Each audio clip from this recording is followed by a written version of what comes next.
Guys, it's Wednesday, and Pepper and I are going to work on watercolors. So, Pepper's already set up his desk. I have just set up my desk. I don't have my glasses, so I hope if anybody shows up, I hope I can see what they're saying. But, yep, so, hello, Pepper. Hello!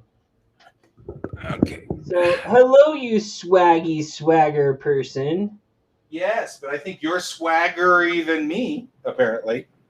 Apparently, yes. Apparently, who knew?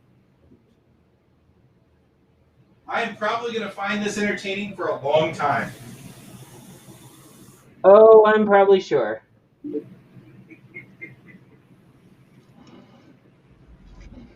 George wants the water. George is after the water again. Oh. All right. Hold on. So, apparently, I don't want... Bing, bing, bing, bing, bing, bing. Is it still doing that?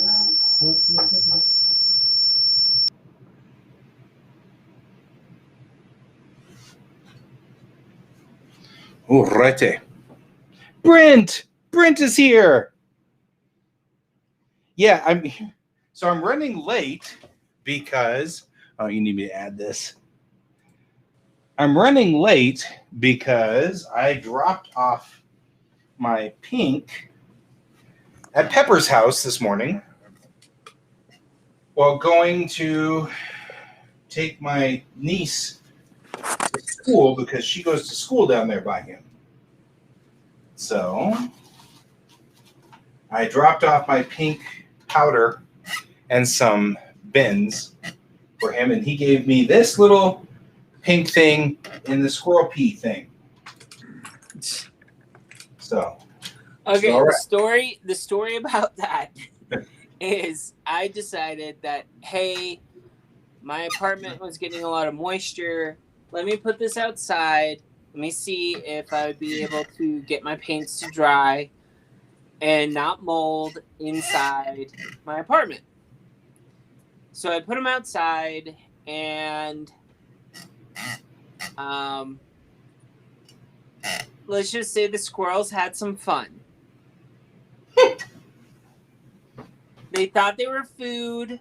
They discovered really quickly they weren't. One of my paints are still missing to this day. I do not know where it went. Good times. So you're like, so now we have squirrel pea bins. Yeah, I have 4 that were salvageable. So we know where I rate with Pepper. Well, first of all, I gave you the one that the squirrel pea never even got into the actual paint. So I just cleaned up the outside where it was at, but the paint was still good. Yep. That's actually much better than some other people, Guy. Sometimes I don't even let them know. It has a little something extra. Messages from Bill. Right. It just has a little extra je ne sais quoi. Oh, man. Oh, that's all right. Okay.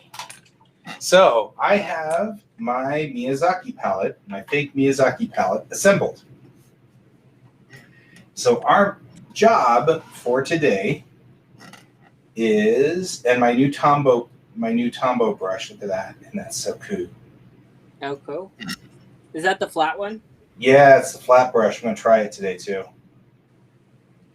So all of these guys I'm going to put on here, and we're going to try to make it work. Make it pretty. Okay. And so, Brent, I don't think I gave him scented paints. I don't think it smells like squirrel pea. Yet. Not with that attitude. If you want it to smell like that's totally on you. Just leave it outside for the squirrels. Great. All right. Starting over here with our crimson. The fake Crimson Lake. I think this is funny. So, and for you all to know, to realize, like, yes, I have two screens. My computer is still not registering my iPad on virtual camera, so I will have to deal with that after. In post. You'll deal with it in post. Yeah, I'll deal with it in post. But post means that I'll be posting this later, doesn't it? Yes, that's what that phrase means. So, anyways, the paints I'm working with came from Dirty Blue. I paid. So he has what is known as grab bags on his Etsy shop. In these Etsy shops, you basically you get like 16 different colors, and all of these colors are either mixes that he wasn't happy with, or they were like basically leftovers from a custom color that he was commissioned to do. And yeah, so and some of them are basically just like their test colors for like a set that he was doing. Like two of them I think were actually for the egg shape ones right here. So I think this one right here was actually a darker version of this. And this one right here, which is the final color, I think originally was one of the iterations was this guy right there. And then the blue, the same thing. So this blue and that one kind of go hand in hand, but this one, the blue and the orange are definitely darker than the actual color from the Easter collection that I got. So I'll stop rambling. You don't have to stop rambling. I'm just sitting over here putting in color. I'm putting in that pink now. Squirrel pea pink. I really love this purple. It's a really dark, moody purple. Maybe it goes well with squirrel pea. Right? Squirrel pea purple. How's that re-wet for you? It's re-wetting fine. It looks just fine. Okay. All jokes aside, it looks like it's perfectly normal. I mean, it's not any fun if it doesn't have a story, so might as well keep the story because that makes it all much more entertaining. Oh, yes. So I finished putting the rest of the paint in rest of the watercolor paint in our friend's watercolor that he was saying that he hasn't gotten yet. You know, He was whining about the one that he commented that, you know, he's wondering when he's gonna get it. There's no communication. right? Yeah. Well, he whines a lot. Yeah. He should get on here so that he can defend himself, except that he won't. Well, I mean, he can defend himself. Ooh, I really like this one. I really need to get this paint from him.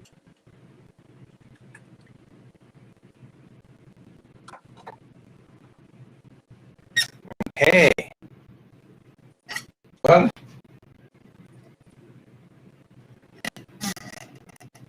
Oh. Boy, I do like my puck, my paint puck. Especially when I get into some of these paints that are just really stainy. Yeah. Oh, that guy. We know who that guy is. I don't know who we're talking about.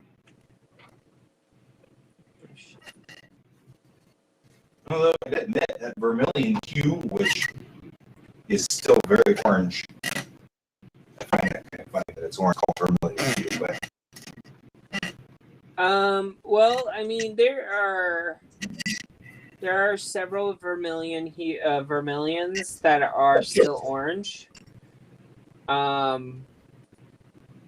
So I mean, take it for what it is.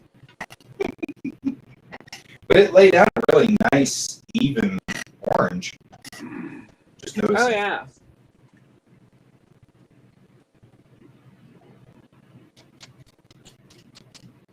All right. I got some shimmering paints that I'm laying down now.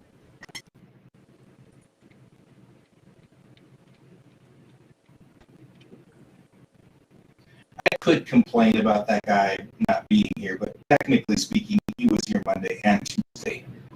So Yeah, it's he not needs a like- break from you. I know, right? Because He has a wife. She wants to see him too. right?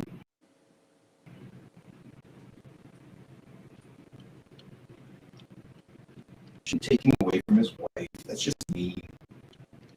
And a kid.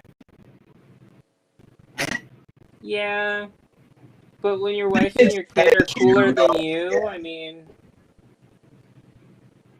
She'd be kind of like the wife too. She's okay. Maybe she's nice. well, I mean, She doesn't deserve to be messed with at all. It's just sweetie. I mean, we can mess with him, like. Yeah, but I kind of feel like Christina is like such a wonderful person that I just feel kind of guilty. Well, I mean, I want to be realistic. I don't mind giving him a hard time, but he gives me a hard time too. So it's all good. It's all I think good. that's it. Christina doesn't really harass us or harangue us, so it feels unfair. Yeah. That's not her style. It's not the way she does things.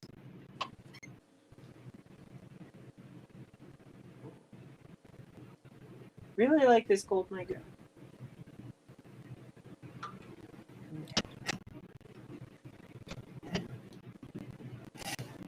All right. We're already well into the yellows over. Look at that. Okay. So I just finished the swatching of the rest of the paints that I got from Dirty Blue Shop. I just want to point out what paint is what, so that I at least know you get to see like where all of this is. These right here are mixes. These right here are obvious mixes. This is the Egyptian palette that I think I've talked about before, with the colors, the blue, the green, I believe this is malachite and Egyptian blue. I believe this is yellow ochre. Can't remember something black. I'm really bad at this. I need to look this the color codes up. He uses color codes, which is great. He also tests his light fastness with his colors too, so it's awesome. I like it. I like it a lot. But anyways, yeah, I digress. So yeah, that's these three colors belong to these three right here. And then the eggs are all right here. Like, so these odd shaped pans right here that you guys see, these are this row of colors right here. Right. And then you just saw me swatch the rest of them type deal. So, but since, Guy, I went to the store the other day with you and I picked up a little pad of watercolor paper and was wondering what should I do for this particular watercolor Wednesday day, because it was a delightful surprise to see that you were coming over to my house to drop something off, but I was not planning on actually making paint today. It's all good. I knew that if I didn't bring it over, I would forget. And then once I forgot, then Yeah. it would be like, oh yeah, I was supposed to. I knew that would be one. Yeah. So, I guess So it's like, okay. yeah, It's no, not it's fine. I just was like, I was saying that it was a nice surprise. Nice surprise. Yeah. Yeah, but Um, no urgency on it. It's just because I dropped it off today doesn't mean I get it tomorrow. I just was realizing that while I'm taking my niece to her school, which is literally right by your place, the obvious logical decision here was to drop the paint off on the way where I forgot. True. Very true. And I'm okay if it takes days or whatever to do this. I'm not in any hurry. Not a problem. Okay, so there's a lot of binder on my yellow gray, which actually is a Miyazaki color, and there's a lot of binder in this. Did it separate, or like Yeah, the it's binder? separated. Do you have a toothpick? Yeah, I can get a toothpick. Yeah, if you use a toothpick, it'll be fine. It's made a mess. It normally does.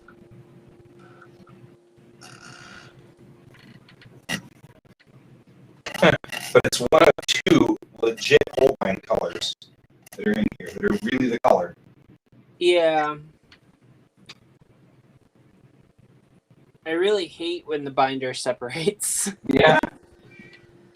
It's well, the whole thing is it's like sorry, I'm just like playing with my kneaded eraser because I'm trying to figure out what to do. So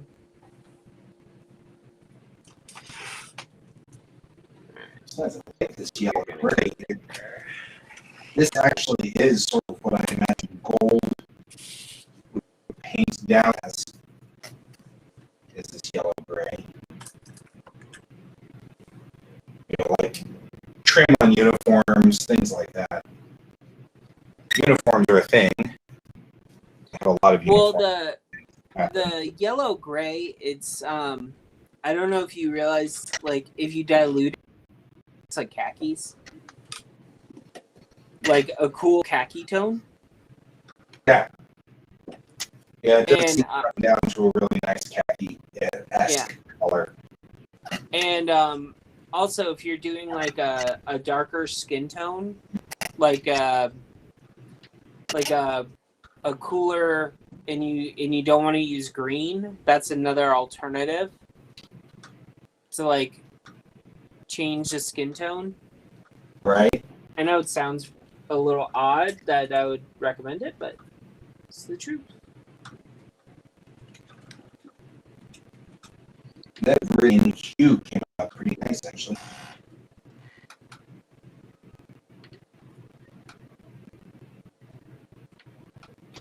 Looks pretty Meridian and huey. Oh yes, The helicopter. I have actual Viridian. Yep. That I need to still make. So Now, my thought here is, at some point in time, I'll be swatting all these things out. I know that. I mean, I'll ultimately decide that this palette, as wonderful as it is not, in fact, the end of all things. And, I need tank colors, or I don't know, something. I'm sure I will need something. I am actually going to be doing a different technique than I normally do. I'm going to be selecting my colors here from the palette that I swatched from, and I'm going to put some colors into wells with nothing but water filled with them to kind of get like more of a pastel type situation for some of these colors. Okay.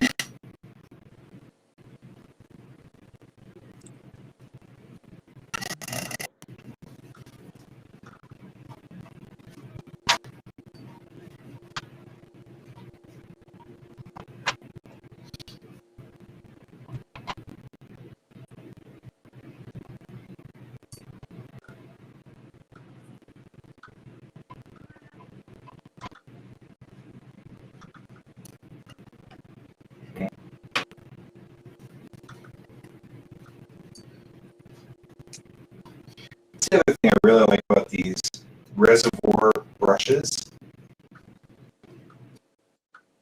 is you can use them to flood the bristles and clean in between the bristles.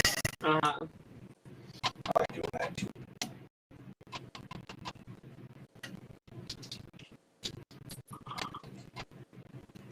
Cool.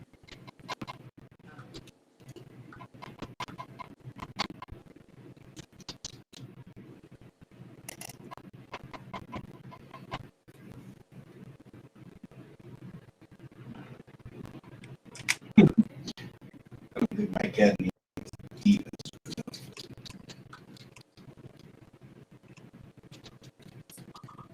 Almost makes me think I got these guys backwards, which may be true. That's okay.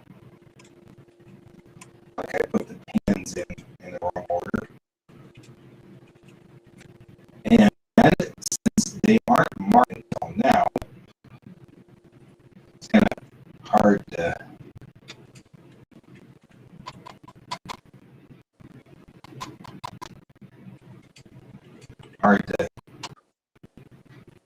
adopt it back in the day, you know, when it's too late now to, I don't know what I'm saying. I'm sure that I'm saying something very important. You are. It's critical, Even if it doesn't seem like swag. right? I was going to say we haven't made a swag joke in almost 15 minutes. We're Yeah. all into the swag thing. This is a particularly funny thing. Yeah, and next thing you know, the 17-year-old's going to watch this film and watch this YouTube video, and she's going to go, "This is no longer swag. You guys are Right? no You longer are swag." no longer swag. You have had your swag mark revoked. Yep. I will de-swag in a big hurry. It's all good.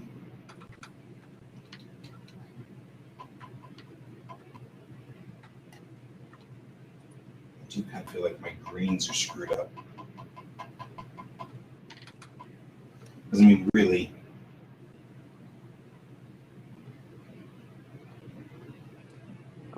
One of the colors I forgot to actually swatch. I'll swatch it right now for you. And the one that I just did is Yen Min, or the newest blue. The newest blue. I want some of that. That's Yaku. I didn't know you could actually get it to work now. Well, this is his version. I don't know how he got it to work, but like I'm definitely using it for like the light blue color for sure. And I'm just like prepping all of these colors. I'm not sure exactly what I'm doing yet.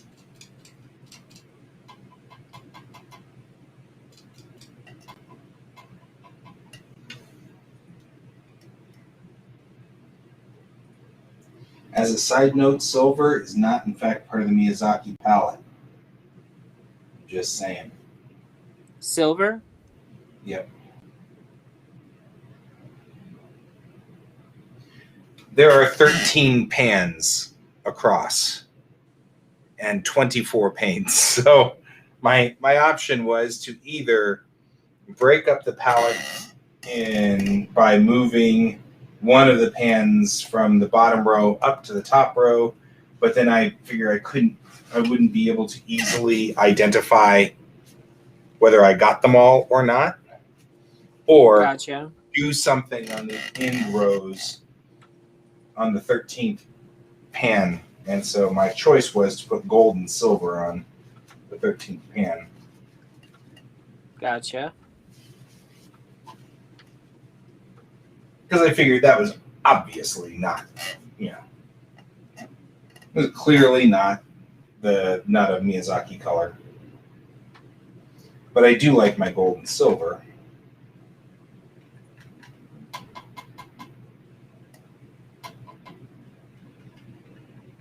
Because, I mean, after all, it's gold and silver.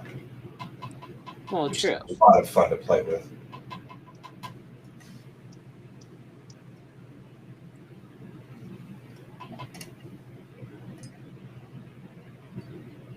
I have all the Japanese pans of that Japanese set of gold and silver and copper and The really, Gonzo Tambi.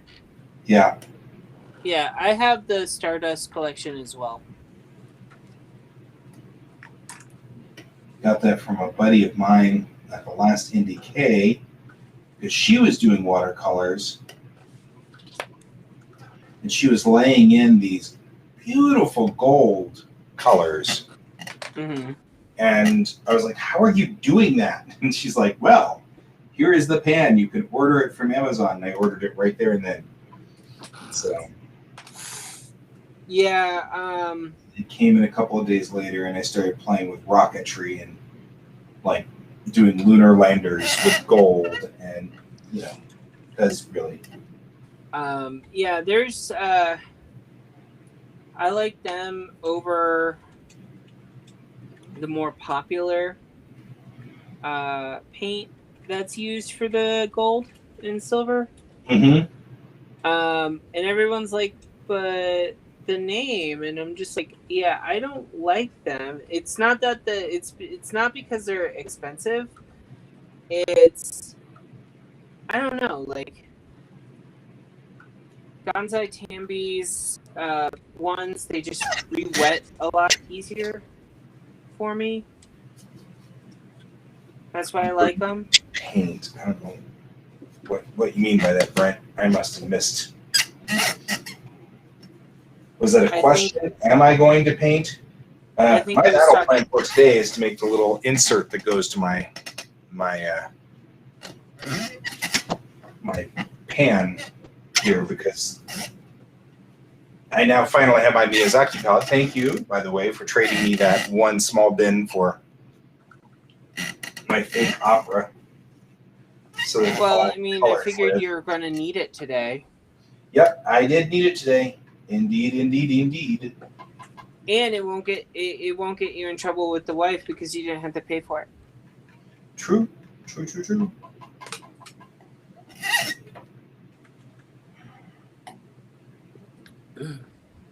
You know.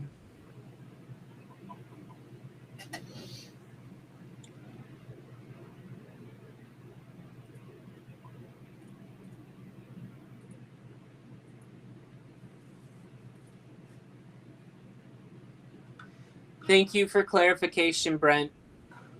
And by the way, gold paint, the one on my palette is mica base, so it is a colored mica powder. Okay. Not actual gold. Yeah, it is. But it does have a sparkle to it that's wonderful. Yeah. And it does feel like it's laying down some kind of gold because as the water beads, you could see the glitter kind of swirling in it, which I think is part of the reason that I'm attracted to it because I think I'm part crow or monkey. I'm probably raccoon. Monkey. Or raccoon. Yeah, or raccoon. I don't know. I have issues. But sparkly is cool, and I will happily be blissful about sparkly and stuff. So I got my edges down for this painting. All right. Yeah, Brent, I should tell you, I put Restream up on this monitor right over here, but that's still I can't see anything but white lines unless I stand up and go over here and do that, at which time I can read it. So there are times where you post something and I can see that you posted something new, but I can't read it. How about you just rely on me to read it because it's like right here in front of my face. That works. You can read it too. Yep. That's not the pencil I want. These be the pencil I want, but I need a sharpen.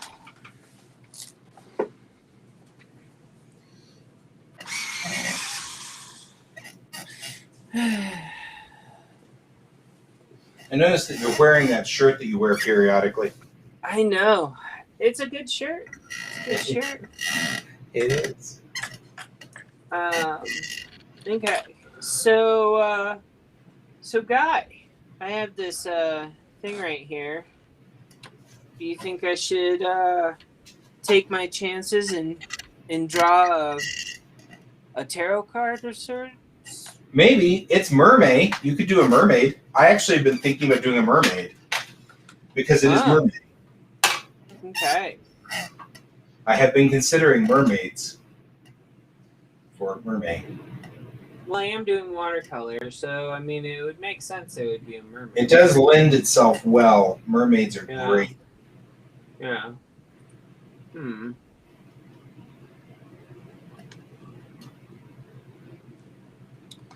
Let me go get my phone for references.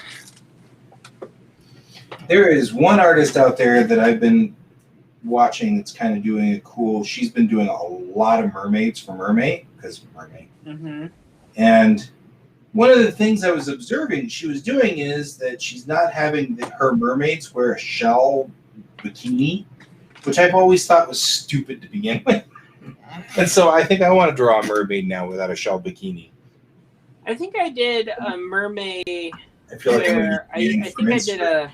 But yeah. I've done a mermaid image with basically kelp wrapped around. Yeah. That part, but also at the same time, like if you think about where they are, who these people are, nudity wouldn't be an issue. That's what I keep thinking, but I don't know. I keep but also at the same time, go before I'm going to get kicked off of Instagram. Well, technically, if you draw it in traditional and post, and it doesn't look like you've done it digitally, you're fine, because then they classify it as a fine art piece, not a digital art piece. Really? Yeah, that's on how you get around posting nudity. Huh. That's remarkably stupid. Oh, I know. I know. Trust me, I've posted pictures of my watercolor pieces, and I've had full-on nipple action, full-on butts, everything. Had it right there on Instagram, and no one batted an eye. But then again, I also am not. I don't have a huge following, and I don't have, Yeah, I think you have to be reported. Yeah, so you have to be reported. I think that makes a difference. I mean, if you never get reported. But, I mean, somebody did report my show once, which I thought was particularly funny. Yeah, that one's a little weird. Like, I don't get it. What's the point of reporting your show? It's not like we're doing anything wrong or you're That's doing what I was anything thinking wrong. too. I think some people just, some people like to watch the world burn. I don't know.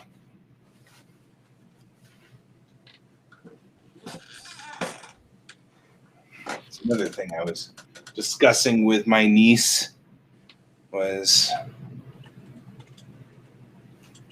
sometimes people are just weird. I don't know. And I don't think that they do it intentionally. I think they just get up on the wrong side of the bed, or I don't know, something. Okay, I'm going to walk around real quick because I've got the quick break warning. So I need to get up, make sure blood is still flowing to my feet. Even though we started 30 minutes late, so it's not like,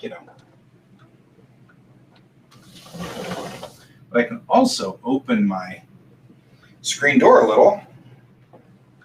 And get let some more in the squirrels. airflow in here. Yeah. There we go. Got to keep the stream PG-13. Honestly, I don't know. I think in the case of these people, I think that they're mad probably because they got banned for something. And so they're retaliating.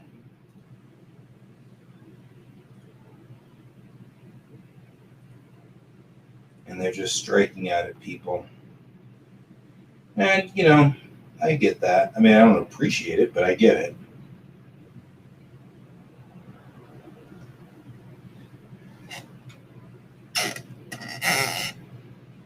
However, I think if I do a mermaid, I will go on ahead and do that in watercolors.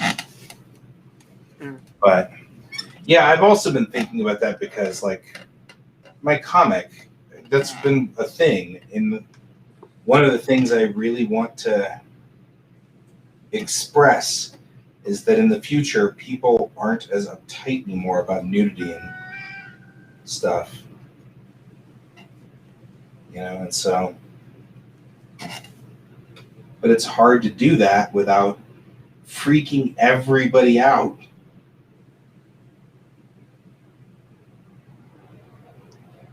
Yeah. These guys got turned around too. I think that's, I don't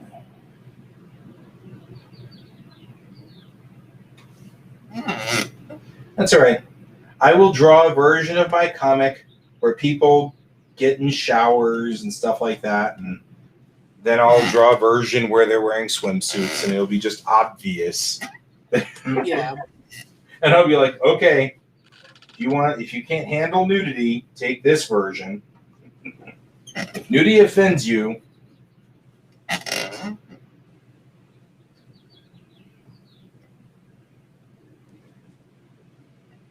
then that way people can make their own decision. It doesn't involve me.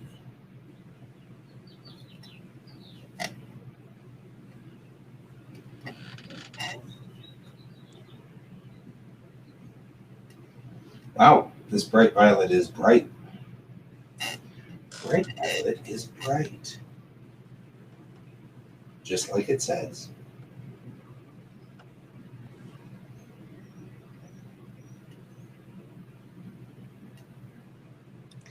Well, I mean, that's what you want, right? You want it to be bright.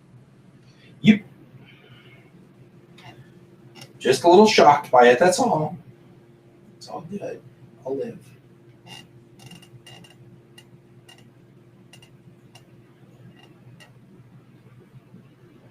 I haven't gotten to my favorites, though. I haven't gotten to the blues yet. Blues are last. Your phthalo? Yep. I did put down the green, though. Uh-huh. How'd you like it? I like it. I like the way it looks. It's very uniform. It's perfectly fine by me. It comes down really nice and clean.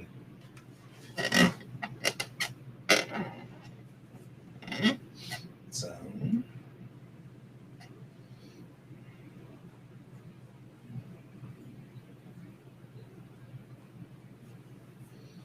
I also noticed that usually, like comics, if they've got nudity, it's always sex, which I find interesting. There's no like nominal, normal, just people taking showers or getting up in the morning or yeah.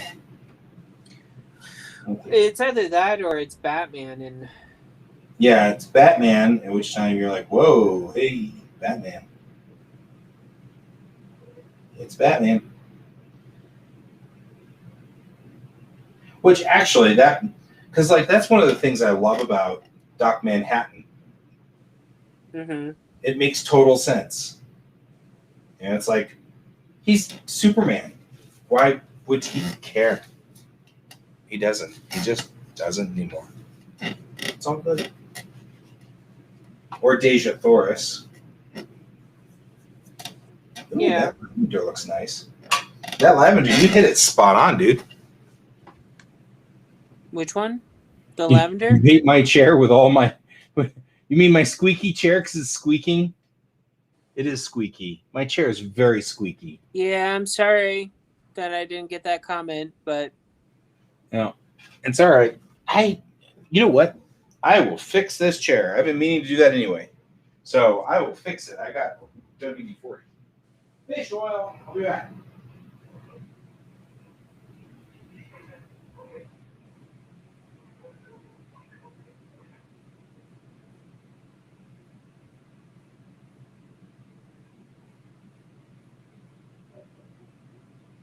I'm just gonna sit here and I'm drawing very.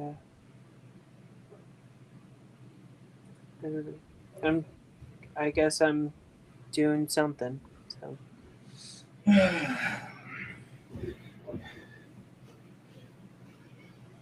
Because it's like, I totally agree. This chair is squeaky as all get out. All my chairs are squeaky. But fix this chair.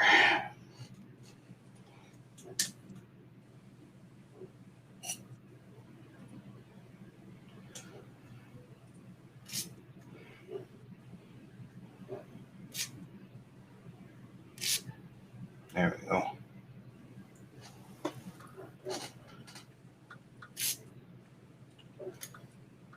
Fish oil. Fish oil. You know what WD-40 is? Fish oil? Fish oil. Ugh. The notion of people eating or taking fish oil now is gross. Grosser than it was before. Yep. There. Let's see if that fixed it. It's still squeaky, but not as bad. Yep. All right, let's see if I can get more in here. This is good because I need to take a break to let my paints dry. So this gives me something to do rather than just stare at my paints.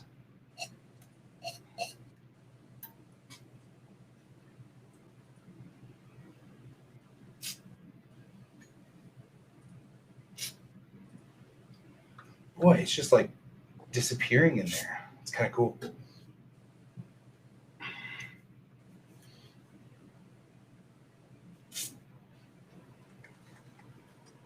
There you go.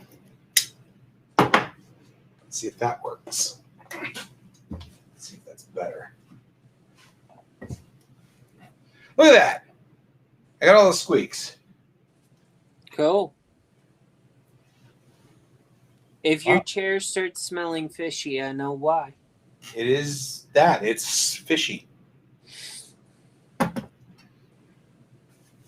just have to make sure I keep the WD-40 out of my paints. I don't think that'll end well. No, I don't think so.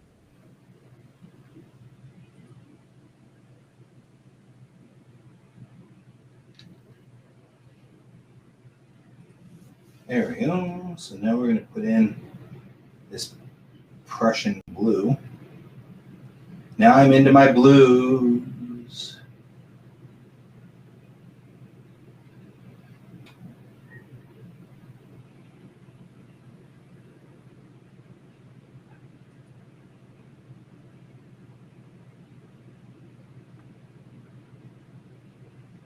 Ooh, that's not a bad blue at all.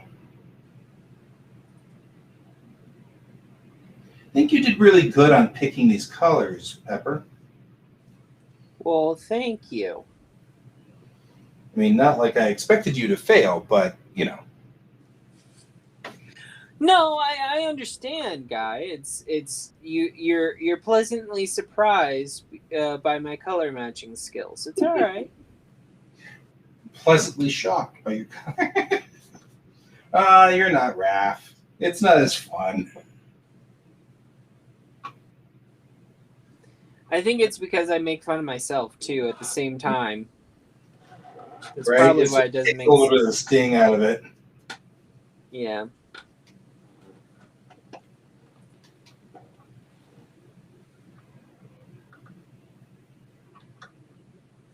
Oh, so did you sign up for that thing I told you and Raph about the other day? I didn't. I was going to, No. and then I didn't. Okay. It's all right. Well, if you still want to participate, it's a team thing, so it doesn't have to be a single person. Also true. Be upfront on what you want. I do believe I have skipped a color. I hate it when that happens. So I'm going to have to flip these two bins so that I can get this in the right spot. And it's going to be a bummer.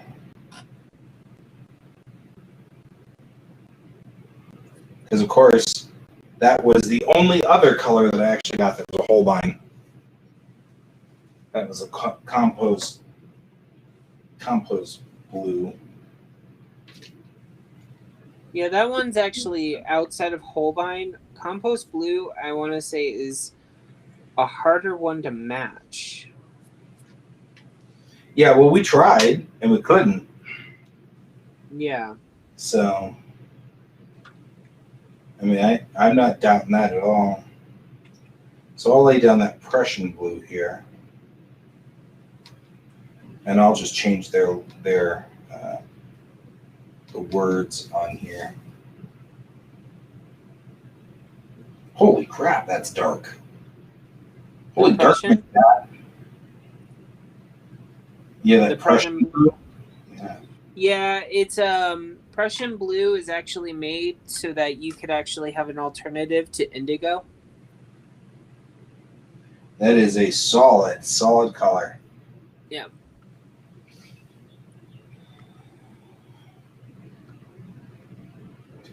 Even my water is like standing out. Yeah.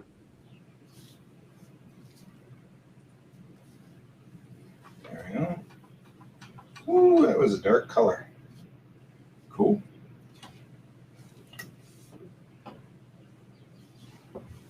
Hey, my chair hasn't squeaked in like 10 minutes. That's good. I hope. I hope so too. Well, well, the problem is I get used to it and I don't notice it anymore. So I have to wait for Gotcha. somebody.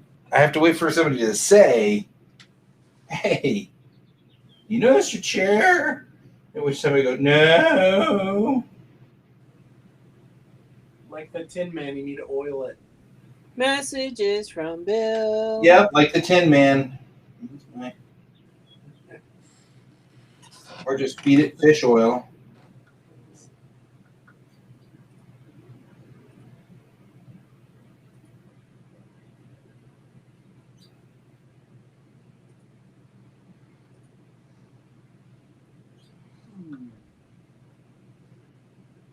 There is a bird on my back patio, sitting there happily singing away over there.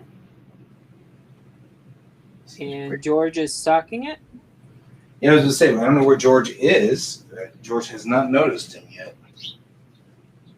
George, you're missing a show here, dude. We know where you are. Now he's gone. Flew away. All right. Now my last but not least phthalo blue. My beloved phthalo blue.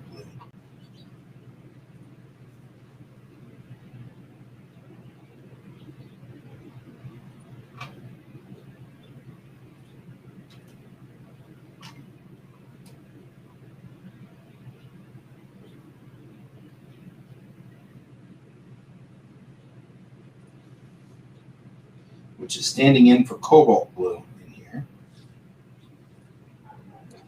That is true. I believe that is what we said that it was stepping in for. Yep.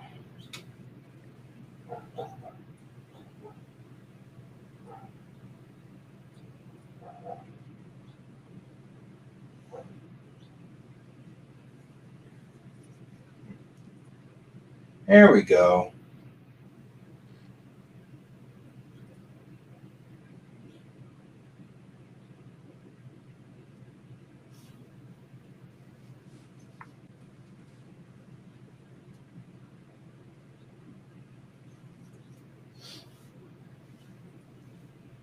And now we'll do my various weird skin tones. Weird. How so weird? Well, Did you get them from a weird place? I definitely got them from a weird place. No Gotcha. question about that. Hopefully, or a swaggy place. It's a swaggy place. Oh, is that what the teens are saying now? I don't know. I'm just going with it now. I do love, though, when I put down this skin tone for Chang, I love the little bit of gold you put in here. Cool. Or the small amount of sparkle that really, because that's going to really be cool when we get to, paintings of her and stuff like that, because you won't see that unless you have the original. Yeah. Digital versions won't do you won't see the sparkle. Yeah. Which It makes also, like if you ever sell an original piece that you watercolored, people usually like that that little bit of shine to it, because you can't get it in a print. Yeah. Like, well, that's sort of what I mean. Is like, there's no way to digitally reproduce it. I mean, well, technically, I guess you can. It's just it takes a little bit more time, and if you don't want to hand do it yourself. Yeah. Well, I mean, there's a way. I mean.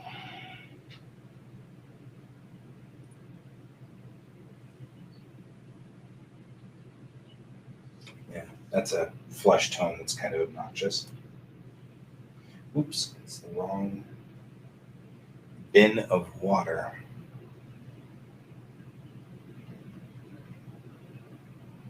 I feel like I should tackle my normal chair with WD-40. That works so well here on my stool, my art desk.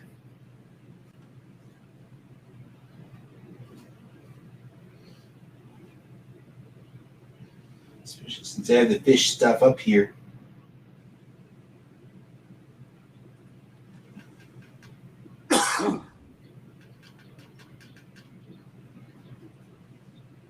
Wow, this guy comes across really yellow. It doesn't look that yellow whenever it doesn't look that yellow when I don't know if this is an appropriate skin tone. It may not be a tone that people have.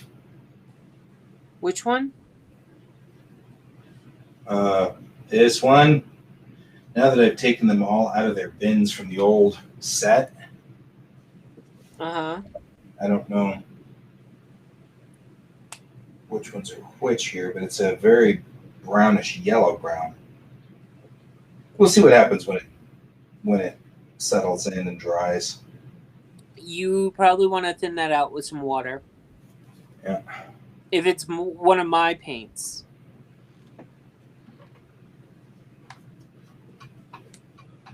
Yeah, that's what I've been doing. Is thinning them down. I don't think this one's one of yours, though. This chocolate one is. Yeah.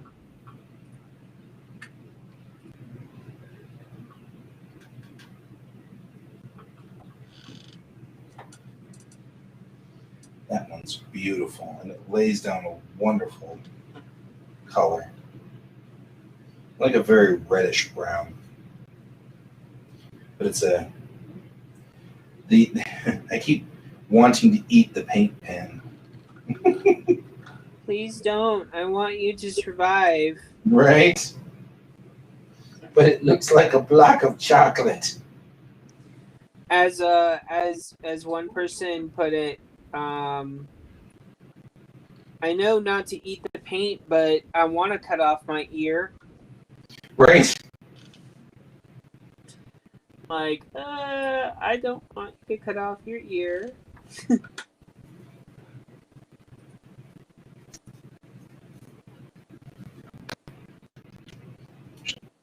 This out.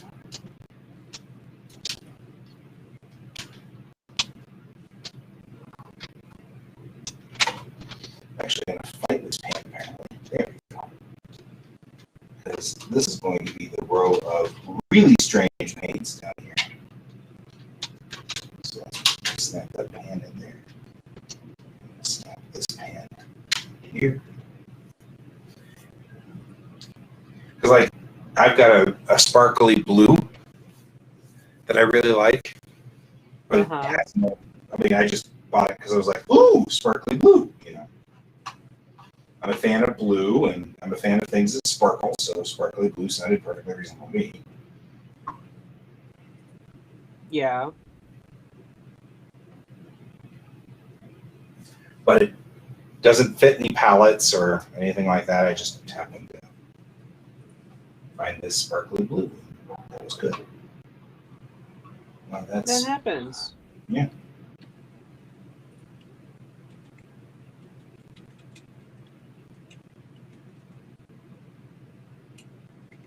Very pervasive paint. And I'm like, I put it into the puck over here, and I'm squeezing water through the brush, and I'm still seeing brown paint come out of it. It's like, wow, very pervasive paint. Well, we don't call it pervasive. We call it highly pigmented. Right? And you're welcome. It's okay. Thank you for complaining about my paint on the show. It's a good paint. It's a solid paint. I'm okay with it. Yeah.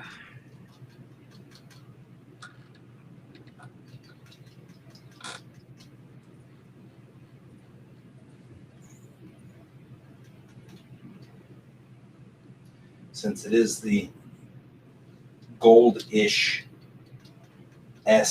paints, I have to really saturate this blue to get stuff out of it, to get a color, because it's really just like the gold, except in the light blue. Yeah. So I have to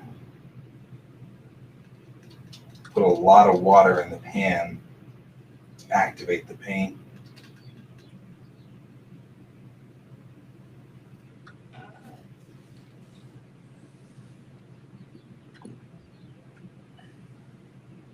But once I do, it is a nice, sparkly blue,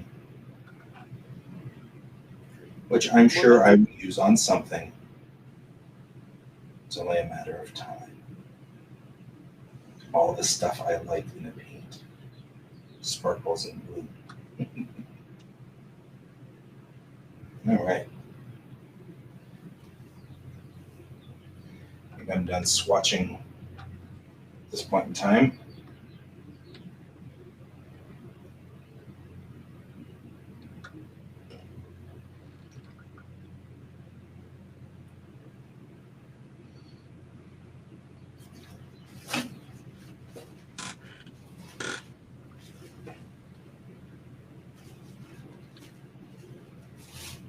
There we go. Clearing my brush.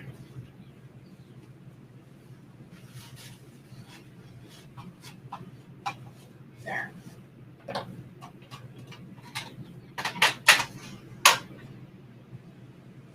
And we'll let that dry for a minute or two. With all of the colors now that are in here are in here. I'm keeping it upside down because this is the downside of my table. So I want all the paints to pool on the top. Cuckoo. Did notice that bright violet, though, is really splotchy and chaotic. I thought you would like it. I was going to say, which, considering the kind of artist I am, means it's awesome. Yep. Especially since I tend to do cold press paper a lot. And yeah, this chair squeaks.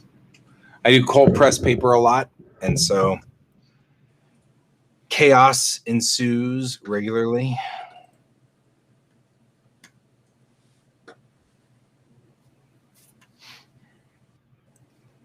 Put this right here.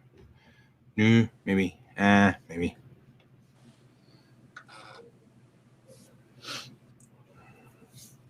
All right. Feel like I got all my swatches in and they're good and everything's fine. I'm really still not as good at swatching as you guys are. Well, I'm waiting for someone to post that it's in their shop. Maybe I can, if it's affordable, I can get you one. It's actually a template for a swatch. You just put it down and you put the paint in. You know, a piece of paper? So it's a 3D printed item, and it actually has like it looks like a little house, and you have a large window that has like a big thing, and then you have smaller windows right next to it. In which case, like, you can do like testing of your paint on top of black, testing on your paint, like if you want to kind of see if it rubs off the paper easy, that sort of thing. Huh. And it's this little tiny thing, and yeah, I'll let you know when it. I'll let you know when I see it in the shop, and it's supposed to be pretty affordable. Okay. That works. Yeah. So I feel like I mistook something on the chin, but I'm doing a mermaid, so you know. By nature, you're taking it on the chin. Yeah. Or something.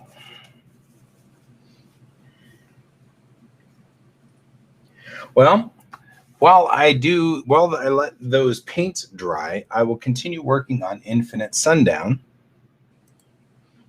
which I have been working on, and cleaning up all of the artwork on that, which I think is cool. Cool. Infinite Sundown is my little rock group that I've been working on for a while now. And now I have been working on the Jacine, which are these kind of jellyfish guys.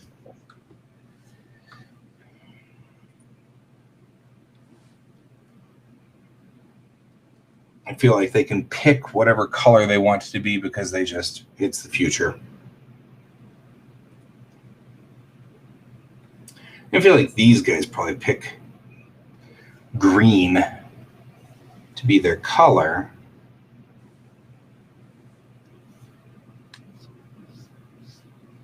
Because it makes them stand out.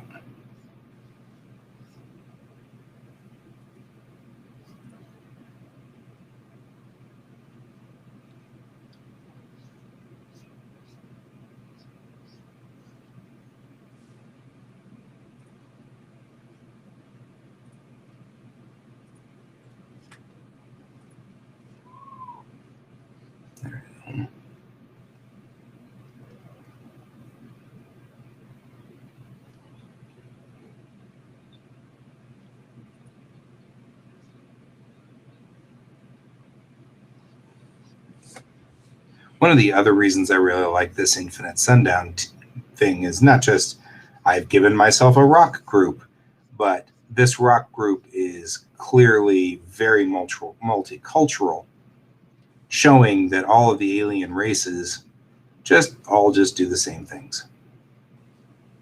You know, they're not divisive. It's not like, you know, the Jacine only do Jacine stuff and the humans only do human stuff. There's one of all of the major races in here. Or two. Yeah. In the case of the Jacine and the humans, there are two. In the case of the Najor, there's only one. And then one AI. And that makes sort of the entire racial gambit for the book, which I think is cool. What I find interesting is every single time you say Najor, the first thing that pops in my mind is Kira Nerys. Because she's Najoran. Funny, she doesn't look Najoran. Yes, Bill already corrected me, going, Bajoran. Yeah. Well, and Najor is their name, plural and singular. You have an incoming call from Kevin. Well, he's going to have to wait. He's in the middle of my show. Why Well, wouldn't... do you need to take it? No, it's Kevin. My buddy Kevin, who I think is worried because I didn't show up at the game last night. Because we play Borderlands on Tuesdays. Uh-huh. But I knew that 2 of our players were out. Gotcha. And so I was like, and then my sister called and wanted to talk about Dad and what we were doing with Dad and how that went down and stuff. So I felt like it was a more important call. So I took that. But I did alert the other players, because there's 5 of them. I just couldn't alert Kevin because he's a Luddite. And so he doesn't. He has line, and you can't text landlines. So actually depends on the phone service, but yeah, no, it's not going to work. There's no phone actually about it. It won't matter. He's such a Luddite, it wouldn't matter.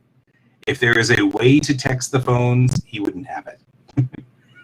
So I get that, yeah, there's probably a technical way to do it, but yeah, I know he's doing it. It's probably a conspiracy in his book anyway.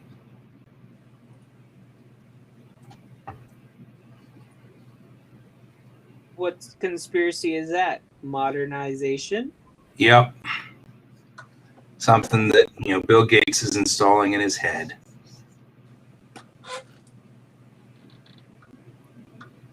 Through Android and Google. Yep, exactly. Neither of which he's in charge of. That's okay. Doesn't matter. Everybody has to have that one guy in their group. All right. I think this is officially the first time I've done a High Priestess card that I haven't felt like I've done multiple mistakes on. Oh, I just feel like I did a mistake on the chin. there you go. Just took it on the chin.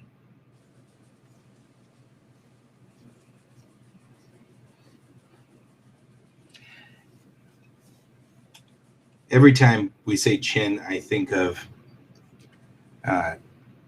Connie Chung, who used to be a news anchor for ABC. I know who you're talking about. It's Maury Povich's wife. Yes, Maury Povich's wife. That's correct. She was once talking about the weirdest things that she's ever heard, and one time she had fallen down and she injured her chin. And it was, she had a bandage on and she was on air. And the booth gets a call from this drunk guy who is like, Connie Cheng, what happened to your chung? And she was like, that was probably the weirdest call I ever got. I remember that. I remember thinking, that's a thing. I'll be like, I don't know, like I don't know how I would handle that. I think she handled it pretty well, though. She did just fine. She laughed about it, Yeah. But I mean, he was drunk and he got everything confused and everything like that, and she got a chuckle out of it. But I could see that being disorienting, disconcerting, uncomfortable. Yeah. I mean, like I said, she handled it very well. Like, with me, I think I would probably do something completely different. Like, I would be like, maybe you should get some help. Sounds like you're partying a little bit much. Yeah, you've gone too far over the deep end there. maybe you shouldn't call in for a news thing when you've been drinking. Open calls programs. Yeah. And I actually, in that instance, I think that they called the ABC News desk Yeah. on that one. It was just so weird. But she took it. She took it really nicely. But, she was, even at that point, this was the 80s, she was a very experienced journalist. She'd already been, she'd been down the road a little there on that one. So she was, Yeah. I think she was more bemused than, upset at that point. Well, it was kind of like they tried to replace her, and her co-host was kind of like didn't like anyone that they put in there to replace her. Yeah. So they replaced him, and then they got brand new people to replace both of them. So, But I've got 10-year. Yeah, no. And you know what? I mean, like, I remember watching her as a kid. She has to step down sometime. Only so much you can do. She was one of my favorites, though. yeah, I mean, a lot of people like don't even realize why she stepped down. Like there's like a legitimate reason why. Her and Maury Povich adopted a son, and she wanted to be a mom. Yeah. Which, you know what? Nothing wrong with that. No. I'm the stay-at-home dad. I actually really like this job, being the one who is in charge of the kiddo, make sure he gets himself to school, and I'm gonna have a hard time when he grows up and moves out. I'm gonna be the one that's having the empty nester problems. I can tell already. The one crying, I don't go. Bill says that's probably going to be me, because right now I'm the one that basically was like, no, when they turn 18, I want them out of the house. Right. Ghost Hand's got a good point. I mean, that's once you've had years of FaceTime, you are the identity. I mean, I agree. And that is rough. And when you want to stand down to have a family or whatever, people start to get like, they take that personally, and you're like, yeah, you know what? We are humans, and we have a right to this. So, well, it's kind of like whatchamacallit, when I was in high school, there was a show that we would. Now, mind you, I did not go to a public school, so what I'm about to say, I don't know if other people have experienced it or not, if it's just my school. Lisa Ling, the news anchor that, like, she was one of the news people that basically got held in Korea type deal. mm-hmm. And had to be like former President Bill Clinton had to step in to try to smooth things over to get her released. She was on this news program for high schoolers, and they talked about like different things all the time. And then when people started noticing her on mainstream stuff, like for like ABC and stuff like that, I had already known about her or known of her for like years. Mm-hmm. Yeah. And people are like, how would you know her if she's like brand new? I'm like, well, she was on this news show for teens. She wasn't brand new. That's the thing that I don't think people realize is how much work they put in to get there. And there's like this brand new news anchor. Well, he or she is not brand new. He or she's been working. They've been working local or something for so long. I mean, that's back to what I was saying earlier with my mom being a talent agent. I grew up with actors, and the amount of work that those guys put in is astonishing. Yeah. I don't think we quite grasp how much effort it takes to do the jobs that they're doing.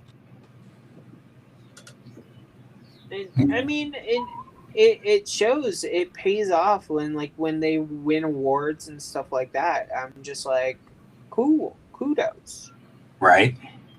You know? Sure.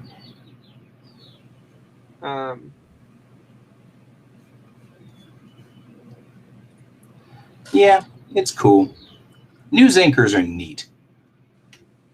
I remember my mom had a news anchor talent, and one day he came over and he had his ear, and that's what they called it, which was a device that you put in your ear that effectively went to a tape recorder. And he was practicing doing ear, and so he was coming over and doing practice. And so he was like, hey, guy, just go into the other room and record something. It doesn't matter what. And so I went into the other room and I was like recording all kinds of funny things, and came back and he would just read them right out. And it was so funny. It was kind of empowering because I was kind of like, I could hear, it was like I could tell him to say anything. And then it was also freaky because I could tell him to say anything, Yeah. Ghost Hand basically said that he said here in Brazil we have one of the most prestigious news shows presented by the same host since 1996. They literally grew old in front of people, and I have to say, like, local news here in the United States, a lot of the times they don't change very much. Yeah. Our local. I mean, I think as an adult now, I think I've seen more change in Colorado since I moved from Colorado to Colorado from Florida. Right. Florida, I think I saw the same hosts there for like all my childhood. I find that fascinating. And yeah.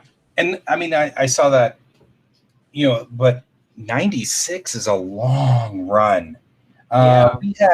We have a show here called Good Morning America, which has been on for, I don't know, since the 50s. But in the 70s, they picked up a couple of hosts and they stayed until the late 90s, early 2000s. And it was the same thing. Joan London and I know his name. I can see his face. But they were Matthew there. Lauer. No. No, and he retired. I mean, when he retired, they did like a little retrospective, and just like Ghost Hand's talking about, you see him as this young, strapping guy, and I'm like, golly, that's not what he looks like now. He's got gray hair and wrinkles, and and I never realized how long he had been on that show, and been there for so long. Well, it's kind of like if you watch the tribute to Whoopi Goldberg on The View, like. Well, The View has been on been on Alex for a very long time. Jeopardy. That was no, I know. I remember seeing Alex Trebek in the '80s on that, and his hair was different. Everything was different. He had the mustache and such a 70s mustache. He was such a classic guy. I mean, classic 70s guy. Almost in that ridiculous, like, I don't know. It was great. Alex Trebek was something else.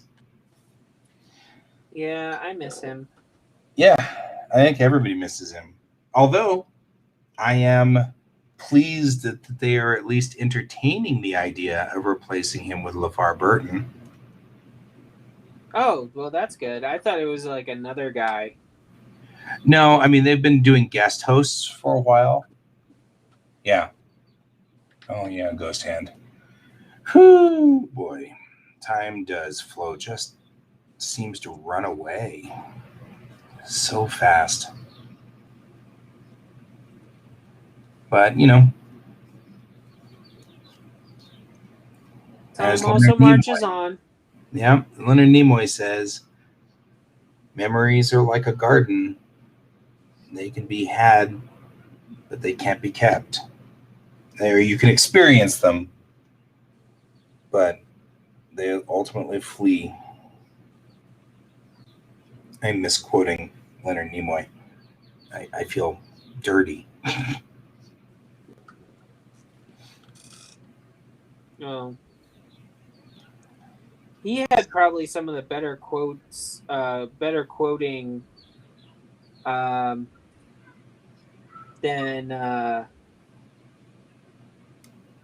Shatner. Well, yeah. Although this was his Twitter account. It was the last tweet that he made before he passed. And I'm trying to remember what it is, and I'm clearly too busy drawing to... Well, I thought they left his Twitter account open, like for you to, for people to still go back and see what he wrote. Oh, yeah. I can go find it. I screen capped it. Yeah. It's in my Star Trek directory. I've got I know you're shocked to find out that I have a massive, overwhelming Star Trek directory on my computer, but it is what it is. Okay, this guy's wearing gold rings because he's a goofball. I like him. I don't know what his story is, but I like it already. I put like these bizarre gold rings on him, and then I was like, he's just like blinged out. I think it's funnier when, the Justine wear these weird things. Maybe he should have like a light blue headband to match the AI. Maybe they're in a relationship. They could be in a relationship. That would be the weirdest. How would you explain that to parents? Like, this is an AI, but I'm in a relationship with the AI. Right? And that would be kind of bizarre, but fun. Yeah. Not only that, the AI is like, I'm in a relationship with a Justine. Okay. Well, then that happened, Yeah.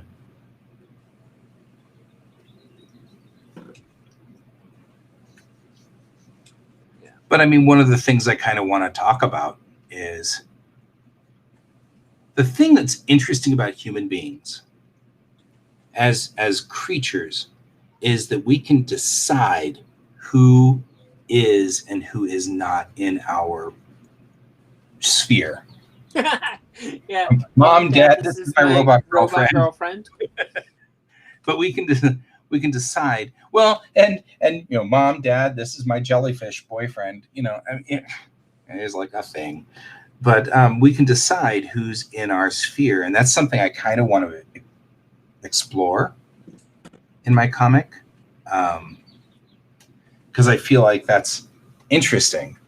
There will be relationships between races that clearly are not physically compatible, and that'll happen, and it'll be just the way it goes. I mean, none of these guys are going to be there's only 2 humans in this band. Yeah. And it's like, so it's like, they're 2 Justine, they're 2 humans, there's an AI and there's an Azure. So it's like, this band is cool. I like this band. I also like the flamey hair that sticks straight up. That's the best part. But I actually think it's very B-52-esque. Yep. That was sort of my thought, was we've got kind of the weird B-52 vibes going for them. So, I also feel like I did not finish that, because that should be like this and that should be like that, because that's the heels on their shoes, which are these like floating bubble things.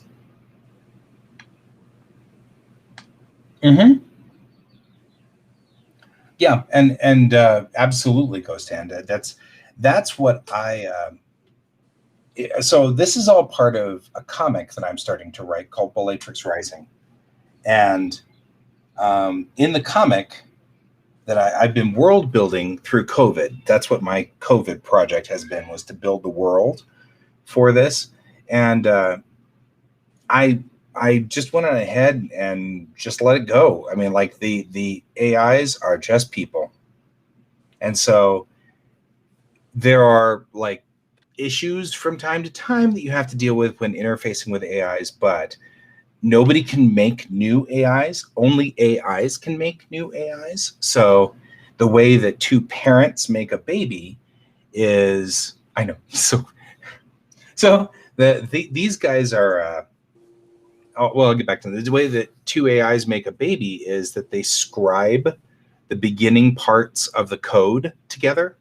So then from that point, the AI builds its own code on top of that and learns. But the scribing of the initial scribing of the code is how you pass on your genetic material, so to speak. So the AIs can only build AIs, and that's the thing. The Nangor, this hammerhead guy in the back, they're like big amoebas.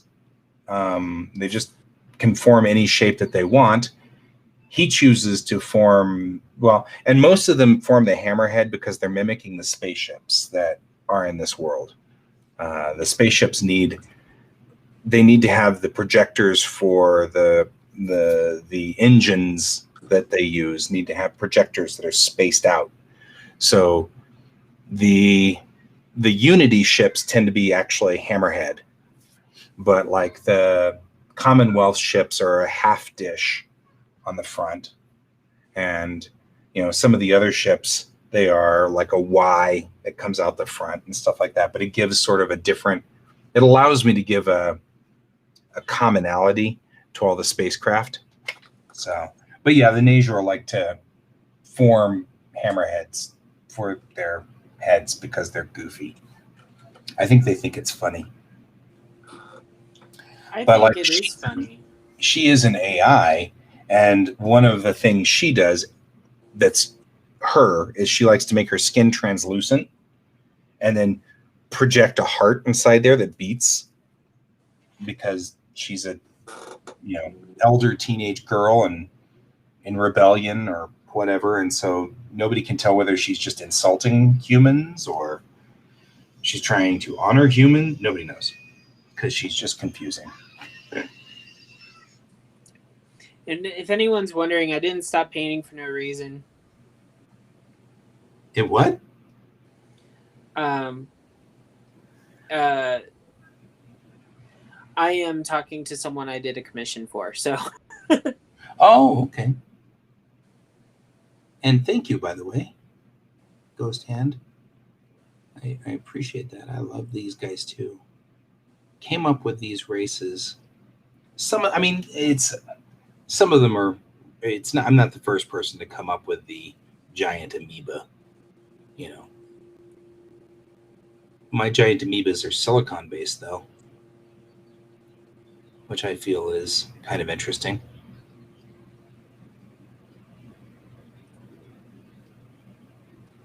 Yeah, so if you're hearing like that, that's me. And I'm talking. I just finished. Basically, someone finally got the commission that I sent them for their girlfriend. So, so I'm basically trying to confirm everything. Nice. So once everything's open, I'm posting it in the Discord for them specifically where it came from. So yeah, there's that. And I will be right back.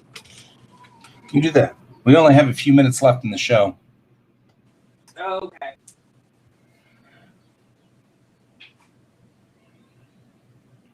Oh, well, thank you. And I appreciate that I appreciate that you're observing that part of it. Because so here's the thing. In hyperspace, because of course we have to have some kind of faster than light conceit. In hyperspace, things that use silicon don't work. So AIs shut down, and those poor little Najor have to go live in a bucket for the duration of the flight.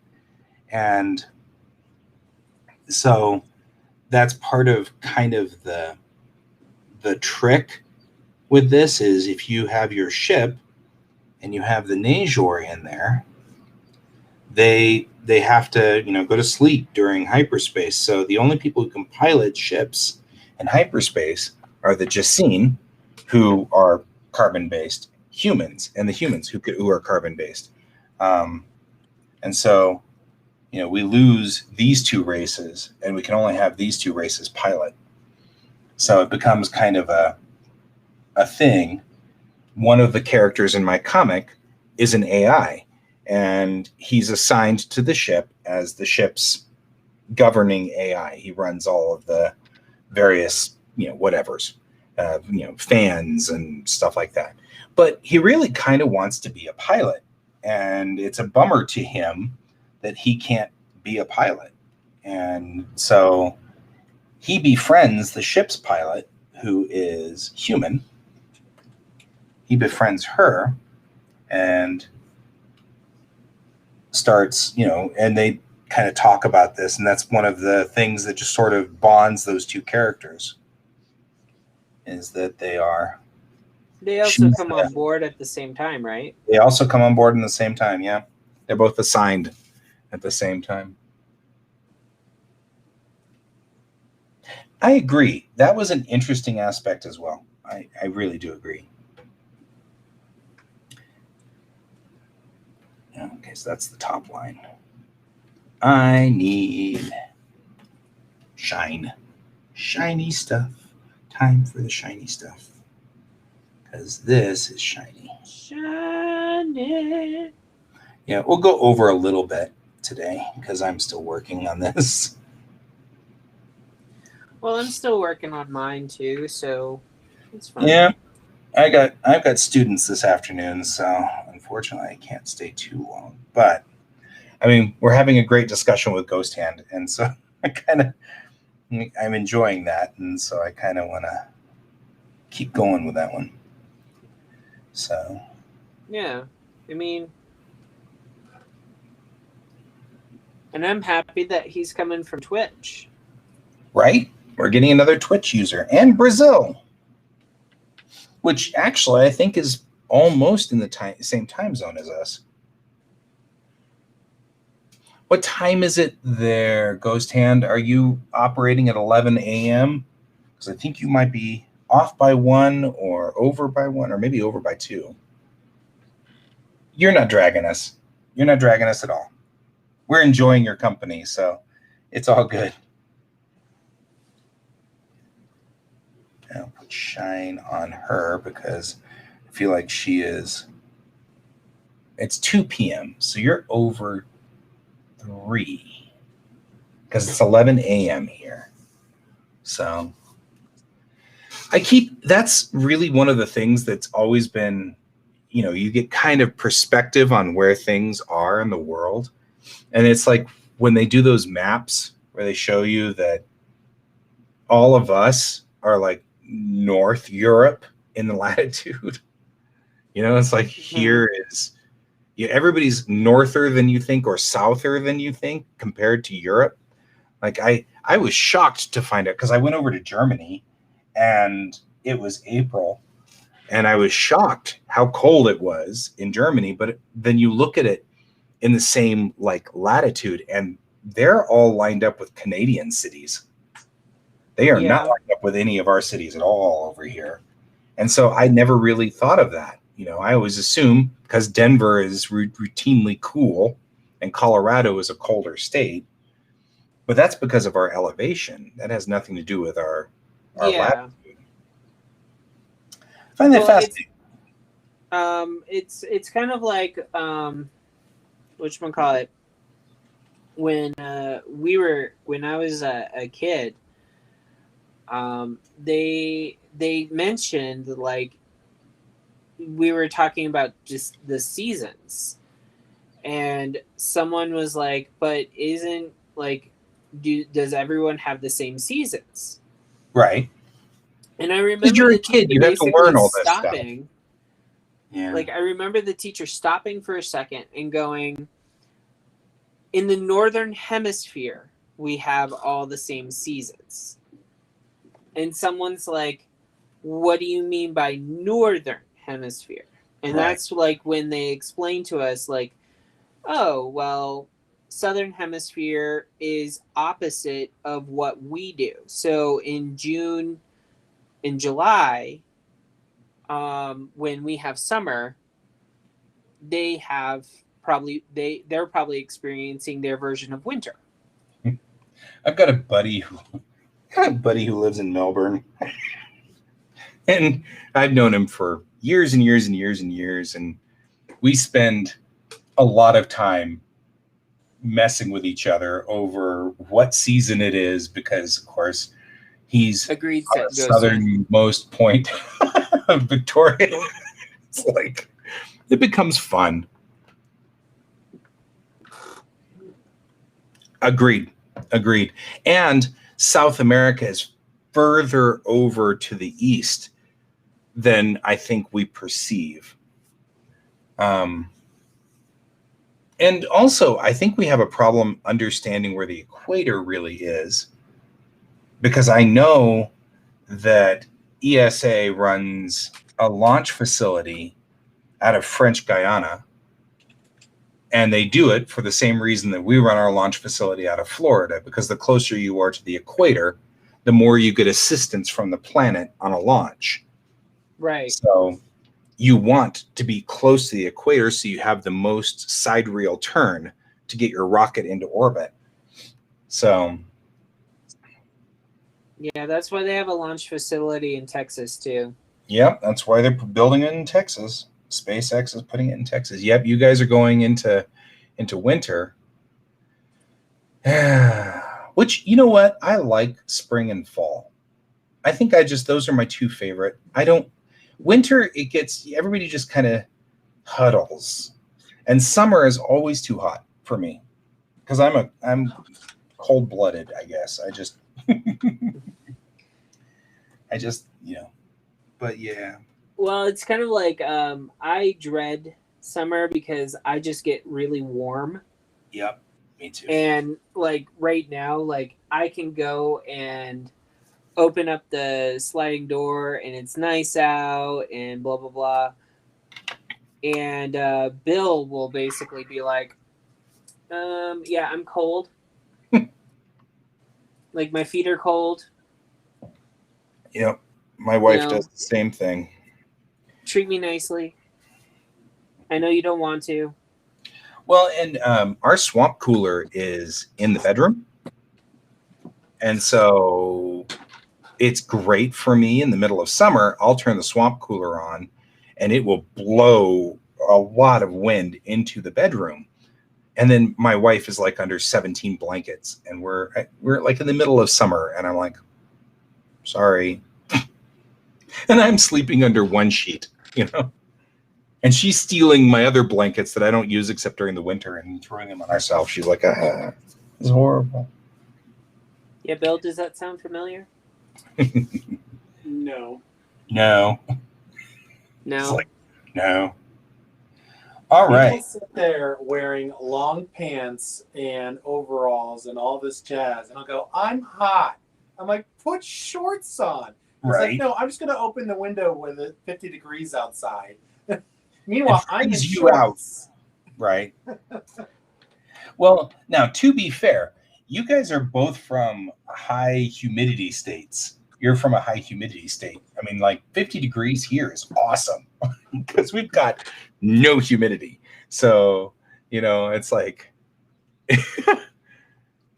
right? Yep. Yeah. Yeah. Sure. Brazil is like it's mostly the size of middle America. I mean, like I saw Brazil overlaid on top of the US and, you guys go from parts of Canada all the way into Mexico, size-wise, north to south, and like all the way across from like Nevada into the east states, like well into Kentucky and Tennessee. So getting an idea of the size of Brazil, it's huge. It's like you could be anywhere. And you've got everything from like the Amazon rainforest all the way through like mountain ranges. And so you've got all of the climates. Brazil's cool. I'm just saying. Yeah. I'm all like, I love Brazil. So, and you've got like cool things like Carnival. I've always wanted to go to Brazil during Carnival. But then I'm like, maybe I don't want to go to Brazil during Carnival because I know what Mardi Gras is like here. And sometimes I'm like, well, that might not be as fun as we think it is, but it's all good. I don't know about that, but I think Carnival is great. Yeah. I mean, yeah, I can imagine you guys getting snow down there and all kinds of stuff. That's fun. I'm kind of looking forward to all of us being able to travel again. Planning on going back to Japan and not next year, but the year after. My best friend is like, no, we can do it next year. And I'm like, yeah, let's not. We got to get through the Olympics in Japan. yeah, my family is. I have 2 camps in my family for the Olympics. They're the one is we love them, and the other ones are we're watching them because that's the only thing that the ones that love them will allow us to watch. Right.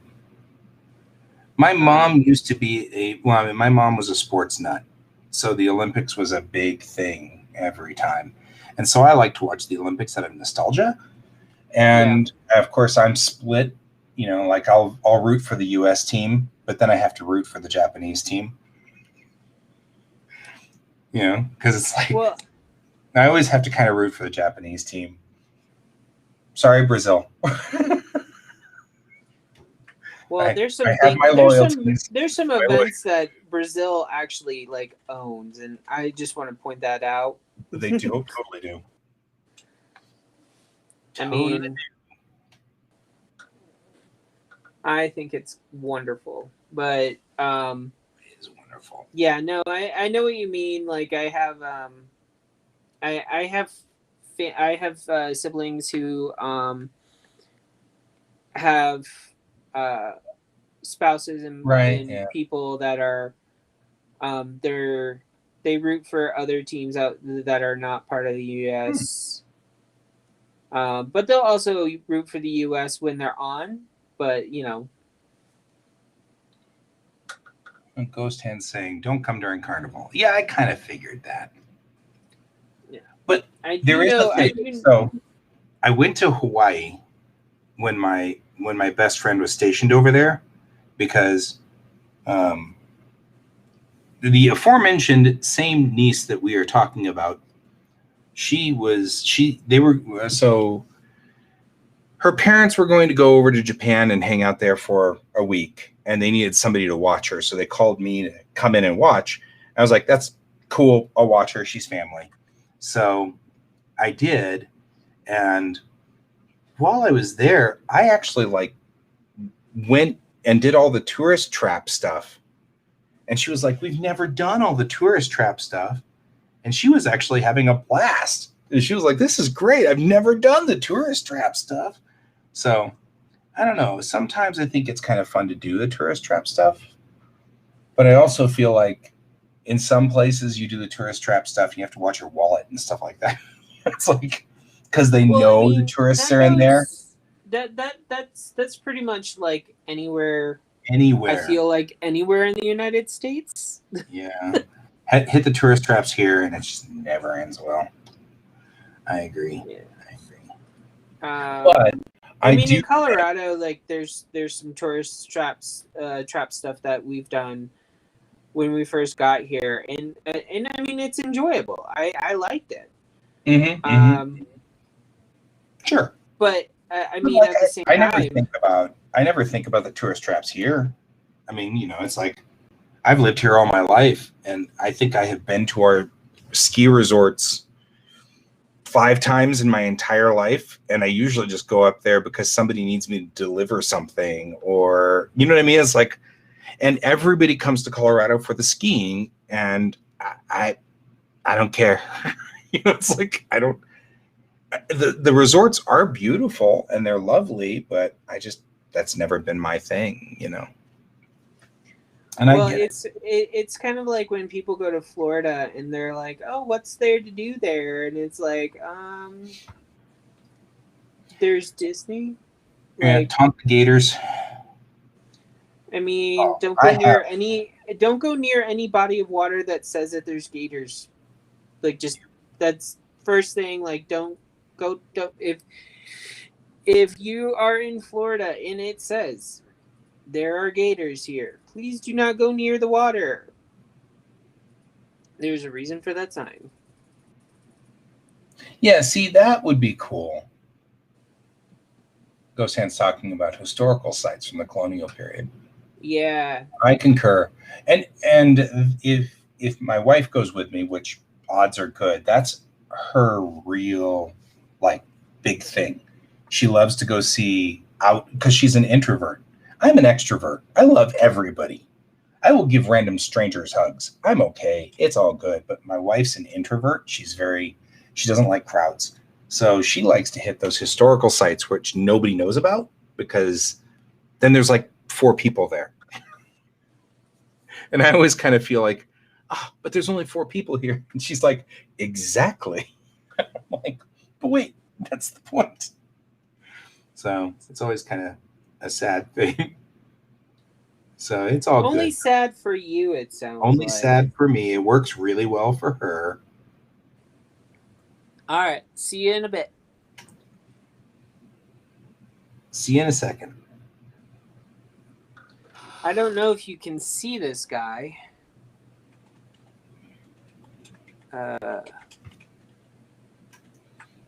I don't know how well it's coming in. Hang on. I'm going to highlight it. That'll make it easier. Or not. All I did was make it bigger, and yeah, it's still pixelated. I need to figure out what's going take a on. picture of it and post it on your Insta. I probably will. As the Utes say, I'll probably lose my swag points. We are so into swag today. Yeah, we're probably horrifying My a bunch niece of teenagers. is not going to live that down. She's going to be like, it's going to be like 20 years from now, and I'll be like, is that swag? And she'll be like, dude, just stop. Dude, we don't say swag anymore. Right? I don't think I've said swag since I was 18. And I will be all happy. Oh, man. Well, see, that's the thing. That's what family is for. Mild abuse, apparently.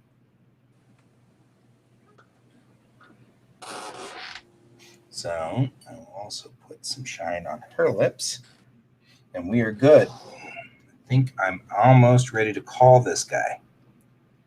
I am concerned because my AI girl is clearly not wearing clothes. I hope that's not going to cause some kind of commotion somewhere. You can't see anything because she's translucent and doing weird heart things, and a drum is covering the other. I don't think there's going to be much of an issue because there's a comic book that was just recently that's gaining in popularity right now, where the heroine of the comic book is like basically blacked out outlines and you see her bones. Cool.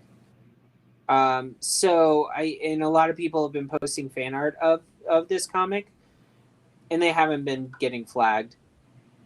Yeah. I mean, nothing else is like really shown outside of like what I just said. So it's Yep. like, so it should be fine, is what I'm saying. Works for me. I'm going to trim everything, I think, in the light blue. This is going to be this group's deal. Make sure I've got everything. Make the guitar pink.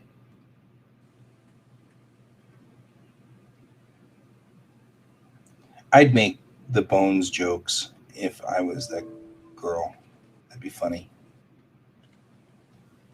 Clearly, she was divorced, and her husband took everything, and there was nothing left but her bones.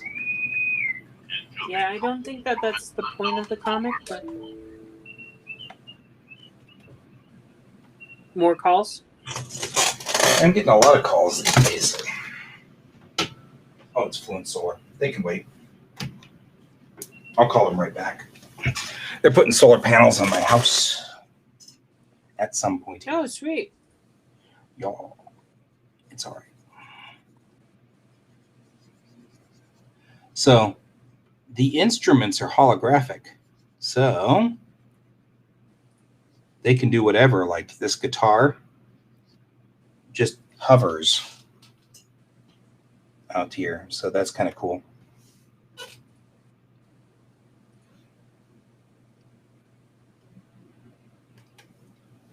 And we'll go for just a few more minutes because I'm still working on this and I want to finish it. Besides, we got to say goodbye to Ghost Hand when he gets back. He might be a she. I don't know why I assumed it was a he. I think that's default, which is a silly default. Well, it was kind of like I watched something on different languages, and they were talking about the French language, obviously, because that's what I do.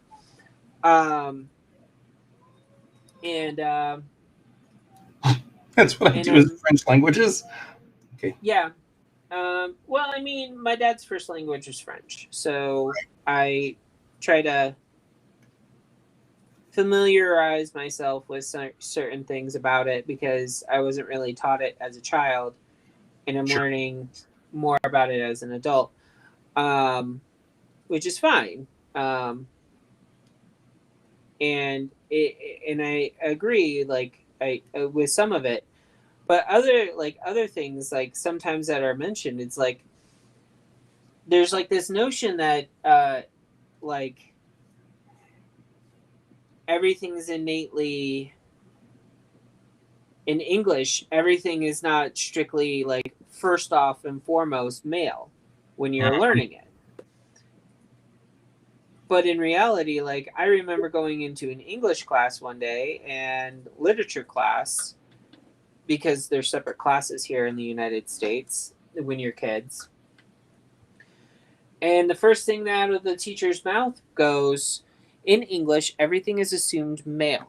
Everything is goes by the male prefixes until you know the actual gender of either who you're talking to or the gender of the subject. Right. This is all languages that are in the Western world. I don't know about the.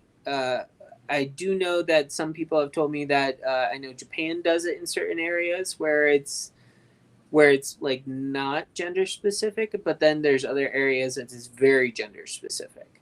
Japanese? Yeah. Japanese doesn't have gender, generally speaking, at all. And I was just talking to my sister about this. They also have a horrible habit of not mentioning the subject, which is extraordinarily confusing. Yeah. So, they'll say things like, go to the store, pick up some stuff.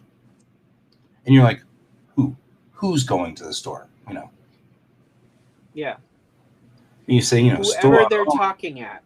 Yeah. Story. Anyways, Must. No, I, thanks. I, You I didn't. digress. So what I was getting to, I guess the point. Basically, the person helps people learn fluent French language, speaking and terminology and stuff like that. Mhm. And I find a lot of good information in the videos and stuff like that. So I've been making sure that I watch them when I see them when they're up. Sure. And she's talking one day, and she just basically, she was like, in French, everything is masculine. Everything is default masculine. Is for the French language misogynistic? Yes. And I'm like, but English is kind of the same way we to a can't certain be degree. gender neutral. Yeah, it can be gender neutral, but like, again, you get into certain situations, and there are some Welcome back, some Dossier. situations. English Welcome back. English is the confluence of all of its root languages. Yeah, Now we're talking All about of their languages. problems. You yeah. probably we were referring to the fact that English has gender issues, and so. But like, but the person I'm talking about, like, she did not grow up in speaking English. She grew up speaking French. Right. So French is the first thing that she knew language wise. Makes sense. And I think there's always misconceptions about what your language represents to other nationalities and other dialects. English in its own right, basically, I mean, if you study it, there's a lot of root words that are in other cultures that English adopted. Right. So, and a lot of people understand that. That's why, like, we have certain words that in the English language, like, there are certain words that if they originated from England or Ireland or some type of island, they don't have they don't have a plural. Right. Fish, and we've got, like, fish is a great example of that one. It's always been that way. Sheep is another one. But that's because English isn't really a language. English is three languages in a trench coat pretending to be a language, and that's really what That it is true. That is true. Because And it's really it. You can see the patterns in English because the rich people spoke French in London, and the military spoke German, and then you had like that Proto-Gaelic that came in from the people who were there originally, and those three languages got together and formed Voltron. But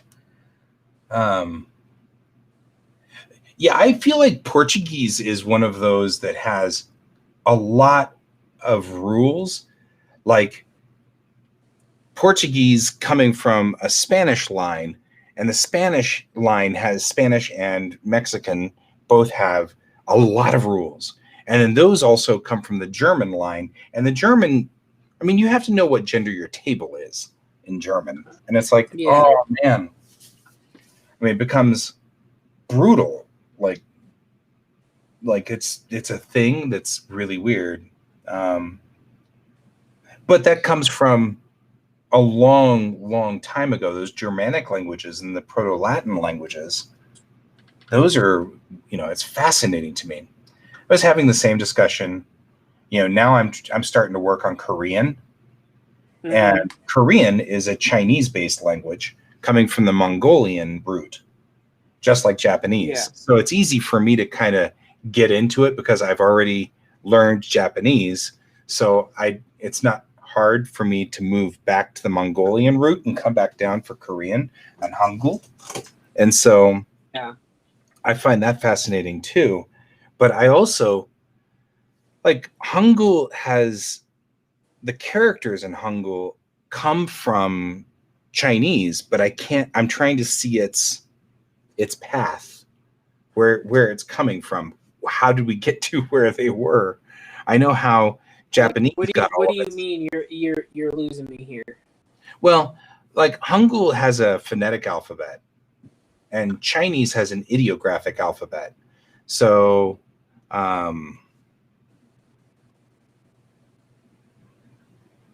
right. Yeah. Oh yeah. I will agree to that. And not only that, English continues to absorb words from other languages and take them in and then add them. And then all of a sudden, in your lexicon of words, you need to know these words too, because we've added that word in, or for this word comes from this location or that location, or I don't know. And so English can be a disaster area. Having to deal with my other little adopted daughter who comes over here every so often, and she speaks fluent English, but she doesn't, the idioms, they throw her for a loop all the time. And, she's coming from a Japanese background, so her primary thought process is in Japanese, and I have to get her to switch over to this weirder, like I was saying earlier when I said that Japanese doesn't talk about its subjects. It's just go to the store. They don't say, I want to go to the store or you want to go to the store. They just say, want to go to the store. And you have to extrapolate who wants to go to the store and things like that. Essentially, what you're describing is what some people will, not to name names, basically accuse of a way of speaking that Right. It's basically like English dyslexia. Yeah. Well, and I have to explain to her that if you drop the subject marker, it actually changes the concept, because want to go to the store is a question. And she doesn't get that. She's getting it. She totally gets it. I don't even know why I'm saying this, but I mean, she's been working on this for a long time, but it is interesting to see how she has to stumble trying to match those two languages together. And I had to stumble too. They made fun of me in reverse when I was in Japan, because they were like, you don't have to keep saying who's doing this over and over and over. We know, we get it. You don't have, it was very, I'm sure I sounded hysterical. Yeah, Mm-hmm. I agree. I want to say that the Eastern European languages that I've been exposed to, because my grandfather did speak Polish in front of me. I mean, it does sound similar to Russian at times, but it also has a lot of Germanic roots. So Polish is direct. It's a Cyrillic root. Yeah. So it's Slavic. It's a Slavic language, just like the other Yeah, Slavic but it has languages influences of Germany, because Germany. It would be what I would call like a German they did Slavic invade. hybrid. Yeah, it is. But like, if you know Russian, you'll pick up Polish very quickly, especially New Polish versus Old Polish. And Right. messages from Bill in 3, 2, 1. So in my education days, when I was working for a school, we had a really interesting discussion about just confined in the English language, that we are creating so many new words that at some point it'll be quite possible that people could be speaking English and not understand each other. Mm-hmm. And the greatest example of that is like when you're listening to a techie talk, like you're not going to understand anything they're saying because they're using a whole different vocabulary. And so, and we just might amass so many words that it'll be impossible to know them all. Right. Well, and that is something that's what I was saying. I feel bad for people who are taking English as a second language, trying to absorb all of those borrowed words. I mean, they borrowed words from Japanese, but when we borrow them, we mangle them, because we use sayonara all the time, but nobody can recognize it when I say it like that in Japanese because we've mangled it. It's like Harry Carey. That one's really mangled because it's harikari, and it's so mangled that they don't understand what you're or kamikaze, which is the way we say it. You know, it's kamikaze, and it sounds totally different in Japanese. And sayonara sounds totally different in Japanese. Well, I think India is a great example of that. Ghost Hand's bringing up India. Because Indians have a native English that is sometimes indecipherable. But it's not just that. I mean, you bring in things that are like other things like accents. I tell this story all the time. When I first went to Japan, they put all of us English speakers together and shipped us out to Anomi Hodai, which is a drinking restaurant, so we could all bond. And as the Scottish guy got drunker and drunker, I couldn't understand him. His brogue got so thick that I couldn't understand him anymore. And I kept turning to the Irish guy and going, "What is he saying?" And the Scottish guy is like, "I'm speaking English." And his brogue was getting so thick. I'm like, I hate to say this, but I don't understand you. and my family is Scottish. So, I mean, like, but clearly because America, you know, the American Scots, we lost our brogue. It's really hard and that was weird. It was very strange. So anyway, that's the thing. I don't know where we were going with language. We went with language. I was talking about the what someone had mentioned for French. So an interesting sci-fi musing with language that got me thinking, and maybe this will be something in your story that you'll have to encounter.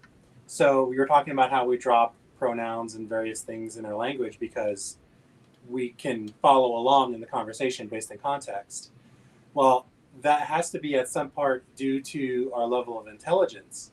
So if we were to encounter a more intelligent species, we may not be able to follow along even if they translate to English because they're assuming we're intelligent enough to follow, but we can't.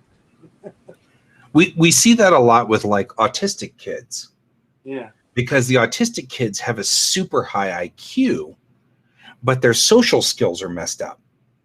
And what'll happen is they'll talk at a level that is really high, and they have already skipped over all of the useless pieces that they have already decided are useless. But what it makes is it makes a translation error. They speak without the ability. I mean, you can't understand what they're saying. They're at such a high level. They're running so high up there that it's like, wow. But yeah, I agree. I actually want to do a short here because I think that bad language is the first thing that's going to change. And in the story, of course, we bring a girl from the 21st century into this future.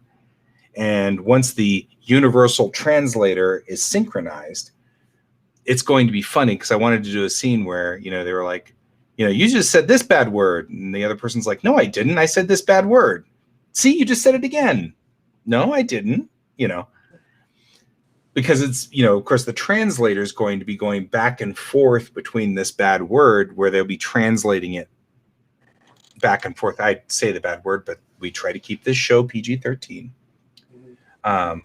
Well, it's kind of like the memes right now. Like if alien races decided to see our digital things and say they were looking at my mom's page who posts like a dragon meme every single day, right? Let's go for 5 minutes because I'm done with Infinite Sundown. Okay. I am still working. So she posted her new one for today is my give a fluff is broken. Yada yada yada, but my don't give a fluff is not, or something like that. Right. So as an alien species looking looking at our things like based off of that. Like they may think that like fluff may be a bad word, Right?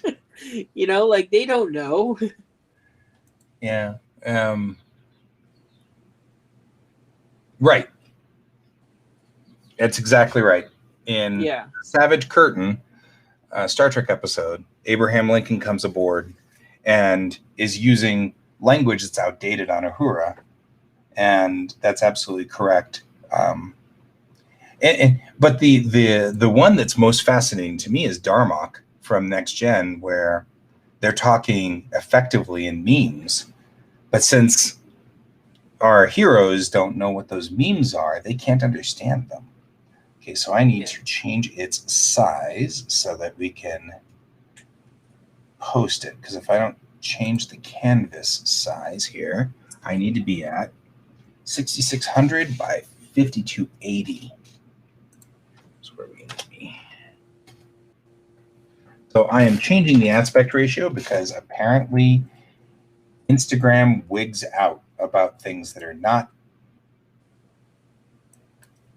4 by 5 or 16 by 9. So, okay. This is now postable to Insta. Okay, Ghost Hand. I broadcast every day from, it'd be 12 o'clock to 2 o'clock your time here, and you can join me anytime, and we can talk about all kinds of stuff. I'm open for all kinds of stuff. I'd love to have your company. Okay. And with you Pepper saying that, joins I me. think I just finished. Well, there you go. Pepper joins me on Wednesdays for Watercolor Wednesdays, where we typically do watercolor work, but I'm letting my palette dry, so I had to stop. And Pepper joins me on Wednesdays, and then on Fridays we do artist check-in with a number of artists that are local, and we just make sure that everybody's still on task and doing their work, because we're all self-employed. So if we don't have somebody kick us in the butt, we tend to go way off track somehow. But feel free to join us anytime. On Mondays, I do my comic strip, and Tuesdays and Thursdays, I do whatever's on my plate. So you can join me at any time. And it's great to have you aboard. And I'm kind of sad you're going into winter. Just saying, because we're going into summer. But I'm kind of sad I'm going into summer too, to be fair, because it's about to get up there. I don't work well above 30 Celsius. At that point in time, I'm just dead. But I really am like not good above 20 Celsius. So once it gets above 20, I'm toast. So that's the way that goes. And I know that. I'm good to 20, and that's it. So anyway, it's wonderful having you here. It was wonderful having you on board, Pepper. Thank you for joining me once again. You're welcome. And I will see you on Friday, and that will be awesome. And then for everybody else, keep your eyes on the stars. Bye-bye. Bye.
Computer, good night.